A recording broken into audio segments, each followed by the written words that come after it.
ಯೋತ್ಸ್ಯಮಾನಾನವೇಕ್ಷೇಹಂ ಯಯೇತ್ರೇತಸಮಾಗತಾಃ ಧಾರ್ತರಾಷ್ಟ್ರಸ್ಯ ದುರ್ಬುದ್ಧೇ ಯುದ್ಧೇ ಪ್ರಿಯಚಿಕೀರ್ಷವಃ.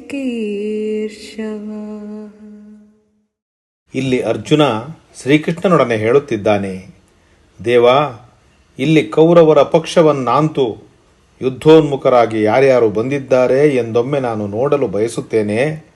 ಯಾಕೆಂದರೆ ದುರ್ಬುದ್ಧಿಯವನಾದ ಧೃತರಾಷ್ಟ್ರನ ಮಗ ದುರ್ಯೋಧನನನ್ನು ಸಂಪ್ರೀತಗೊಳಿಸಲು ಬಂದವರು ತಾನೇ ಇವರೆಲ್ಲ ಎನ್ನುತ್ತಾನೆ.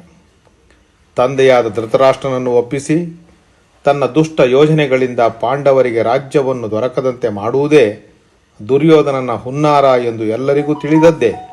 ಆದರೂ ಇಷ್ಟೊಂದು ಅರಸು ಮಕ್ಕಳು ಅವನ ಪರವಹಿಸಿ ಬಂದಿದ್ದಾರಲ್ಲ, ದುಷ್ಟನ ಪರವಹಿಸಿ ಬಂದವರು ಅಂಥವರೇ ಆಗಿರಬೇಕು. ಆದ್ದರಿಂದಲೇ ಅವರನ್ನೆಲ್ಲ ನೋಡಬೇಕು ಒಮ್ಮೆ ಎಂದು ಅರ್ಜುನ ಬಯಸಿದ. ಆತನಿಗೆ ಅವರೊಡನೆ ಶಾಂತಿ ಸಂಧಾನವನ್ನು ನಡೆಸುವ ಯೋಚನೆಯೇನೂ ಇರಲಿಲ್ಲ. ಕೌರವರಲ್ಲಿ 11 ಅಕ್ಷೋಹಿಣಿ ಸೈನ್ಯ ಬಲವಿದ್ದರೂ ಅರ್ಜುನನಿಗೆ ಸೋಲಿನ ಭಯವಿರಲಿಲ್ಲ. ಯಾಕೆಂದರೆ ಭಗವಾನ್ ವಾಸುದೇವನೇ ಪಾರ್ಥ ಸಾರಥಿಯಾಗಿ ಪಕ್ಕದಲ್ಲಿಯೇ ಕುಳಿತಿದ್ದ. ಆತ ಜೊತೆಗಿದ್ದ ಮೇಲೆ ವಿಜಯ ತಮ್ಮದೇ ಎಂದಾತನಿಗೆ ಪೂರ್ಣ ಭರವಸೆಯೂ ಇತ್ತು.